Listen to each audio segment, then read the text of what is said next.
when you try to write an uplifting chord progression, does it end up sounding cheesy, like a theme song for a kid's TV show? Then we've got a hack for you that'll turn your kids' chords into mature and sincere progressions. But first, tea.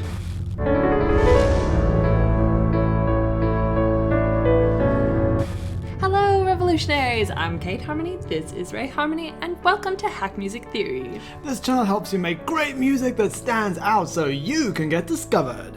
Alright, it's time to open your door to Hack Music Theory. The Theory. In their new song, The Start of Things, from the mid-90s soundtrack, which just dropped this weekend, Trent Reznor and Atticus Ross lift you up into the clouds with their ethereal piano part. How do they make their chord progression sound so uplifting, yet so sincere? Well, they play back and forth between the root chords of the two most uplifting major modes, Lydian and Ionian. They use D Lydian and A Ionian, which are relatives, and that creates the illusion of their progression being in both modes, which is double happy. However, Lydian's dissonant sharp 4 counters that with its incredible tension, adding maturity and sincerity. The hack. Alright, now you're going to learn how to use this theory to make your own version. And what you see on the screen right now is our version that we made earlier. Step 1. Left hand bass. Set up 8 bars of 4/4 with your grid set to 8th notes and your tempo set to 87 BPM. The Start of Things only uses 2 chords, D major and A major, so we'll use them as the basis for our version as well. Start by ping-ponging between a low D and the D an octave higher. Do this for 2 bars and then do the same on A for 2 bars. Next, copy and paste those 4 bars into the second half. You'll notice at the end of every second bar, we've moved a few notes. This is just to make the chord changes a little more interesting, so feel free to do that too.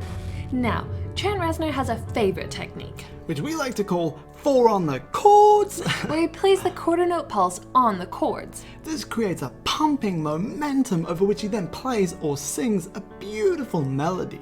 Trent's 4 on the chords technique aptly stretches back to his mid-90s masterpiece, Hurt. See what I did there? And you can definitely see that technique in action here with those low quarter notes in the left hand. And by the way, if you need help understanding the modes, then check out the modes hack in our songwriting and producing PDF, which also contains our top music making hacks. And if you need help with the basics first, then read our free book on scales and chords. Both of those are available at hackmusictheory.com. Step 2. Right hand melody.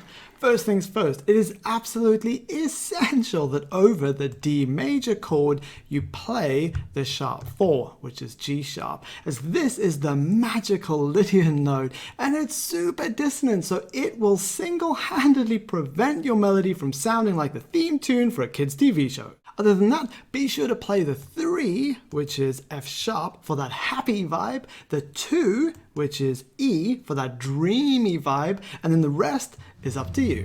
Next, over the A major chord, keep it simple and just play a couple of notes, like we did here with the 3, which is C sharp, and the 2, which is B. Then finally, in the second half, build up your melody to a climax.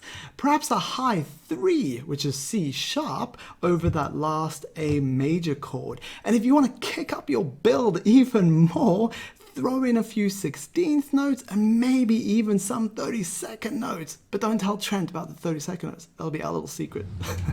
Okay, now that you can write an uplifting chord progression that is beautiful and not cheesy, let's have a listen to the transformation. And if you want to keep learning how to make great music that stands out, then you'll also need to know how to write a beautiful lead melody. So we've got a video on that coming next. Just click it when it pops up in a few seconds and we'll meet you there.